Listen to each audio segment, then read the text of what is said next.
Donald Trump China की यात्रा पर आया है, दूसरी तरफ चाइना के ही कुछ शिप जो है, वेसल्स जो हैं, ऑयल टैंकर्स जो हैं, वो स्ट्रेट ऑफ हॉर्मुज से गुजर चुके हैं। तो बहुत सारे लोग ये बात भी कह रहे हैं कि क्या चाइना ने ईरान को धोखा दिया है या चाइना अमेरिका की तरफ शिफ्ट हो गया। देखिए, ऐसा है कि चाइना में डोनाल्ड ट्रंप चाइना पहुंचा, उसकी 2 दिन की चाइना यात्रा है, लेकिन उसके साथ चाइना पहुंचते ही एक बड़ा खेल हो गया है। अभी उस खेल के बारे में मैं आपको जानकारी दूंगा।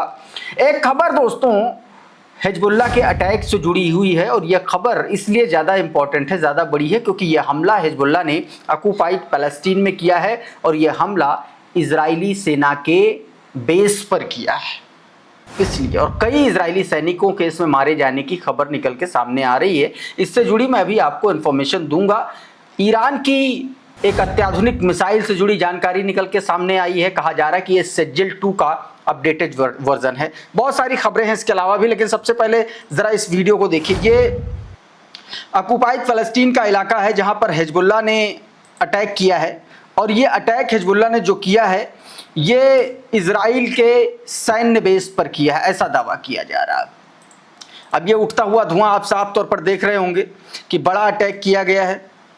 अच्छा, एक और तस्वीर भी देख लीजिए। ये देखिए, ये तस्वीर, इससे थोड़ा सा और क्लैरिटी हो रही है कि कितना ज़बरदस्त तरीके से हमला किया है। अब इसको लेकर सुलेमान अहमद का ये ट्वीट है। इसमें सुलेमान अहमद ने मीडिया रिपोर्ट्स के हवाले से बता रहे हैं कि इजरायली मीडिया रिपोर्ट्स के मुताबिक पिछले 1 घंटे में बड़ी संख्या में FPV first person view drone के जरिए हिजबुल्लाह ने बड़ी स्ट्राइक की है, और ये स्ट्राइक मार्गालियोट कॉलोनी में की गई है। मतलब ये इजरायली सैन्य ठिकाने पर हमला किया गया, और उसमें कई सारे इजरायली सैनिकों के मारे जाने की खबर भी पता चल रही है। मिंट प्रेस ने इसके बारे में जानकारी दी, बताया कि Hezbollah just spotted an Israeli military base in northern occupied Palestine, multiple casualties reported. बताया गया कि हिजबुल्लाह ने ये नॉर्दर्न ऑक्युपाइड फलस्तीन का नॉर्दर्न इलाका जहां पर इजरायली कब्जा है, वहां पर इजरायली सेना के अड्डे पर हमला किया है, और जिसमें बताया गया कि मल्टीपल कैजुअलिटीज हुई हैं। ये जानकारी दी गई है, और ये फलस्तीन की बात थी। उधर साउथ लेबनान में भी हमला किया है। इस वीडियो को देखिए। ये इजरायली सेना का तैयबे में साउथ लेबनान का इलाका, यहाँ पर IDF के सोल्जर्स जो है एक बिल्डिंग में थे, अलग अलग 2 बिल्डिंग्स में उनको निशाना बनाया गया। हिजबुल्लाह ने इन बिल्डिंग्स को एंटी टैंक गाइडेड मिसाइल के जरिए निशाना बनाया, और जो है बताया जा रहा है कि ज़बरदस्त तरीके से ये डायरेक्ट हिट हुआ है, और काफ़ी नुकसान जो है यहाँ पर इजरायली सैनिकों को हुआ है, घायल हुए हैं। और उसके बाद ये वीडियो देखिए, ये हेलीकॉप्टर से घायलों को ले जाया गया है नॉर्दर्न इजराइल इलाके में, जो इनका इकलौता वहाँ पर आर्मी बेस है और हॉस्पिटल है, और वहाँ पर ये ले जाया गया है इसी हेलीकॉप्टर से। एथन लेवेंस बता रहे हैं कि helicopter have been transporting wounded IDF soldier hardly from the Lebanon since. सीधे तौर पर ये जानकारी निकल के सामने आ रही है। उधर दोस्तों UAE में एक बड़ा कारनामा किया है IRGC ने, और ये दावा UAE की तरफ से किया गया है, आरोप लगाए गए। मिडिल ईस्टर्न अफेयर का ये खबर देखिए। बताया गया है कि ईरान के जो IRGC गार्ड हैं वो कुवैती आइलैंड जो बुबियान है वहाँ पर कई बोट के साथ वहाँ पहुँचे, और उन्होंने अमेरिकी सोल्जर्स को जो है एक तरीके से हिरासत में लेने की कोशिश की। इस दौरान उनसे झड़प हुई, और ज़बरदस्त तरीके से वहाँ पर बताया जा रहा है कि हमला हुआ है। ये जानकारी, ये फर्स्ट टाइम फाइल्स निकाल के सामने आई जो इन्फॉर्मेशन है। उसके बाद में क्रडल ने इसको और थोड़ा सा विस्तार से बताया। हालांकि UAE तो कह रहा है कि ये हमला जो है मतलब IRGC ने घुसपैठ करने की कोशिश की है, लेकिन ईरान ने इसको डिनाई कर दिया। ये पूरा मामला चलिए समझते हैं। इस खबर को देखिए। इसमें बताया गया कि ईरान ने कुवैत के उस दावे को सिरे से खारिज कर दिया है जिसमें यह कहा गया था कि ईरान की IRGC ने बुबियान द्वीप में घुसपैठ की कोशिश की। मामला यह था कि दरअसल बीते सोमवार को कुवैत ने यह दावा किया कि उसने 4 ईरानी नाविकों को गिरफ्तार किया, 1 मई को गिरफ्तार किया, जिन्होंने कथित तौर पर बुबियान द्वीप में घुसपैठ की कोशिश की। बुबियान कुवैत का सबसे बड़ा और रणनीतिक रूप से अहम द्वीप है जो इराकी सीमा के पास स्थित है। इसके जवाब में ईरान का जवाब आया और उन्होंने कहा कि ऐसा कुछ नहीं था, वो एक सिविलियन बोट थी और नेविगेशन सिस्टम खराब होने की वजह से गलती से वो लोग वहां पर चले गए थे और वहां पर वो आम नागरिक हैं, आईआरजीसी के गार्ड नहीं हैं और तत्काल उनकी रिहाई की बात की है, एक तरीके से मांग की है ईरान ने। इस खबर में ये बताया गया है। उधर ईरान ने तेहरान और ईरान के अलग अलग जो प्रोविंस हैं, अलग अलग 5 ठिकानों पर रेड की है और ये रेड ईरान की जो स्पाई एजेंसी है मोसाद, उससे जुड़े ऑपरेटिव्स पर की है, उनके ठिकानों पर की है। 5 ठिकानों पर रेड की है, ये उससे जुड़ी तस्वीरें हैं और इस रेड में 20 इजरायली एजेंट्स को मौत के घाट उतार दिया है। ये बात दोस्तों निकल के सामने आई है। दावा यह भी किया जा रहा है कि इसमें 50 बंदूकें, आर्म्स और इसके अलावा 70 किलो विस्फोटक और 2000 राउंड जो हैं गोलियां बरामद हुई हैं। ये जानकारी निकल के सामने आई है। रेयान रोजबियानी ने बताया कि Iran says it dismantle 5 Israeli network caught smuggling weapon into Iran. बताया गया कि 5 इजरायली नेटवर्क्स को अलग अलग जगहों पर उनको डिसमेंटल किया गया जो तेहरान के भीतर हथियारों की सप्लाई कर रहे थे, गोला बारूद की सप्लाई कर रहे थे। The IRGC intelligence unit killed 20 operatives across 5 separate networks it says were moving arms and ammunitions into Iran on behalf of Israeli intelligence. बताया गया कि इजरायली इंटेलिजेंस के एक तरीके से बैकअप के वजह से ये लोग जो है अलग अलग जगहों पर यह घटनाक्रम अंजाम दे रहे थे, जिसमें आईआरजीसी के इंटेलिजेंस यूनिट ने, कमांडोज ने 20 ऑपरेटिव्स को मार गिराया है। यह जानकारी दोस्तों दी गई है। उधर ईरान ने खबरों में दावा किया जा रहा है कि अपनी एक नई मिसाइल का परीक्षण कर लिया है। इस बीच उसने बताया कि सेजल 2 का एक अपडेटेड वर्जन उसने लॉन्च किया है। आपकी स्क्रीन पर ये उससे जुड़ी मिसाइल का वीडियो आप देख लीजिए। ये उसके परीक्षण की तस्वीरें हैं जो आप अपनी स्क्रीन पर अभी देख रहे हैं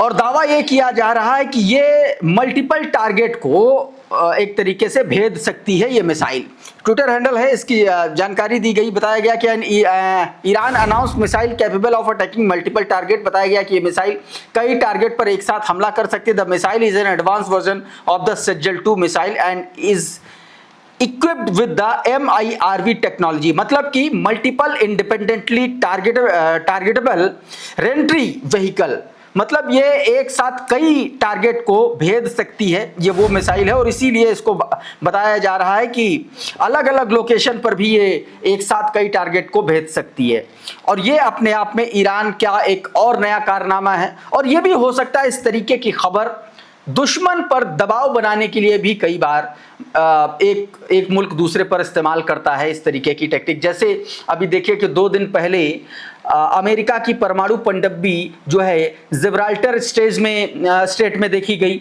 और उसको बाकायदा दिखाया गया, उसको मैसेज देने की कोशिश की गई ईरान को। तो इस तरीके के घटनाक्रम निकल के सामने आते हैं। इस बीच अमेरिकन अखबार न्यूयॉर्क टाइम्स ने एक खबर प्रकाशित और उस खबर के मुताबिक दावा किया गया कि इतने हमलों के बावजूद ईरान का 90% मिसाइल स्टॉक सुरक्षित है।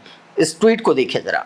बताया गया कि न्यूयॉर्क टाइम्स की एक रिपोर्ट के मुताबिक राष्ट्रपति ट्रंप के दावों के विपरीत ईरान अब भी अपने अधिकांश मिसाइल ठिकानों तक पहुंच बनाए हुए है। रिपोर्ट के अनुसार 30 से 33 मिसाइल साइटें फिर से ऑपरेशनल हो चुकी हैं। लगभग 90% भूमिगत मिसाइल भंडारण और लॉन्च सुविधाएं आंशिक रूप से सक्रिय हैं और करीब 70% प्री वॉर मिसाइल भंडार और मोबाइल लॉन्चर जो है वो सुरक्षित है। ये जानकारी दी गई। इसी खबर पर डोनाल्ड ट्रंप इतना भयंकर भड़का कि मीडिया को ही गद्दार बता डाला है, न्यूयॉर्क टाइम्स को। आपकी स्क्रीन पर ये ट्वीट देखिए, इसमें क्या इसने बोला। कह रहा है कि जब फेक न्यूज कहती है कि ईरानी दुश्मन हमारे खिलाफ मिलिट्री तौर पर अच्छा कर रहा है तो सच में देशद्रोह है, क्योंकि ये एक झूठा और बेतुका बयान है। वे दुश्मन की मदद कर रहे हैं। ये सब ईरान को झूठी उम्मीद देता है, जबकि ऐसी कोई उम्मीद नहीं होनी चाहिए। अमेरिकी कायर हैं जो हमारे देश के खिलाफ ईरान की नेवी में 159 जहाज थे और हर एक जहाज अब समुद्र की गहराई में है। उनके पास कोई नेवी नहीं है, उनकी एयरफोर्स खत्म हो गई है, सारी टेक्नोलॉजी खत्म हो गई। ये बात ये शुरुआत से कहता चला आ रहा है। बेसिकली जब न्यूयॉर्क टाइम्स इस तरीके की खबरें प्रकाशित करता है, डोनाल्ड ट्रंप का पूरा बना बनाया खेल बिगड़ जाता है। एक और बड़ा खुलासा हुआ है। दावा किया जा रहा है रिपोर्ट्स में जंग के दौरान अब तक के इतिहास में पहली बार सऊदी अरबिया ने ईरान पर डायरेक्टली अटैक किया है। इस खबर को देखिए, बताया गया the Saudi Arabia air force launch direct unpublicised strike on Iran soil in late March 2026, first time in history. बताया गया इतिहास में पहली बार मार्च महीने में सऊदी अरब ने ईरान की जमीन पर हमला किया। The strike were retaliation for Iran attack that pierced the US military umbrella inside the kingdom. ये जानकारी दोस्तों निकल के सामने आई है। उधर दोस्तों आपको पता है कि डोनाल्ड ट्रंप जो है वो चाइना के दौरे पर पहुंचा है, और चाइना के दौरे पर पहुंचने से पहले सारा का सारा गेम जो है सेट हुआ है। खबर आई आज जैसे ये पहुंचा, बीते दिन पहुंचा, अभी 2 दिन का उसका चाइना का दौरा है और अपनी एक तरीके से टेक की पूरी टीम लेकर के गया है। अमेरिका के बड़े बड़े जो टेक एक्सपर्ट हैं, जो इंडस्ट्रीज के लोग हैं, जो बड़े बिजनेसमैन हैं, टाइकून्स हैं, उनको लेकर के गया है। ये जो यात्रा है डोनाल्ड ट्रंप की, बताया जा रहा है कि पिछले 10 साल में किसी भी अमेरिकी राष्ट्राध्यक्ष द्वारा चाइना की गई ये पहली यात्रा है। उस यात्रा से पहले स्ट्रेट ऑफ हॉर्मुज में एक बड़ा डेवलपमेंट हुआ। इस खबर को देखिए, बताया गया कि 6 Chinese tanker transit Hormuz on Iran's terms in the past 24 hours. 6 tanker were Chinese tie crossed the Strait of Hormuz along IRGC designated naval route. बताया ये गया है कि चाइना के 6 ऑयल टैंकर जो हैं वो स्टेट ऑफ हॉर्मुज से गुजरे हैं। अचानक से ना चाइना कुछ बोलता है ना ईरान कुछ बोलता है। ये मामला एक्सपर्ट्स के गले से नहीं उतर रहा। देखिए क्या बताया, कहा गया कि पिछले 24 घंटों में चीन से जुड़े 6 तेल टैंकरों को स्ट्रेट ऑफ हॉर्मुज पार किया उन्होंने। रिपोर्ट्स के मुताबिक ये जहाज उन समुद्री मार्गों से गुजरे जिन्हें आईआरजीसी, जहां पर आईआरजीसी का कब्जा बताया जा रहा है कि टैंकर उन समुद्री निर्देशांकों के पास से भी गुजरे जहां हाल के दिनों में यूएस ब्लॉकेड लागू है। मतलब ना अमेरिका ने कुछ कहा ना ईरान ने कुछ कहा। तो ये एक खबर दोस्तों अपने आप में बड़ी है जो निकल के सामने आई। इस बीच ये डोनाल्ड ट्रंप की चीन पहुंचने की वो तस्वीरें आपकी स्क्रीन पर, लेकिन सबसे बड़ा एम्बैरेसिंग मोमेंट, अमेरिका के राष्ट्राध्यक्ष को चीन का राष्ट्राध्यक्ष रिसीव करने ही नहीं आया, और ये अपने आप में बड़ी बेइज्जती है। ये देखिए, नहीं आए रिसीव करने, अपने मातहतों को भेज दिया, और ये डोनाल्ड ट्रंप को उसकी औकात दिखाने का सबसे सही और सटीक तरीका है। तो ये दोस्तों अपने आप में बड़ी खबर थी।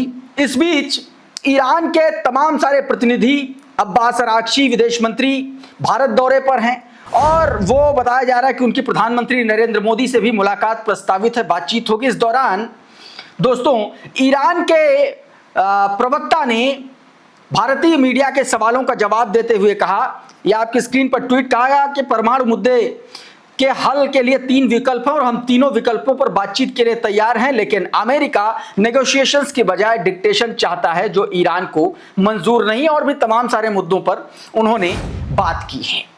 तो दोस्तों अभी के इस वीडियो में बहरहाल इतना ही। बहुत बहुत शुक्रिया, बहुत बहुत धन्यवाद। आप जुड़े रहिए आपके अपने चैनल द लाइव टीवी के साथ। नमस्कार। द लाइव टीवी, सच सबसे आगे।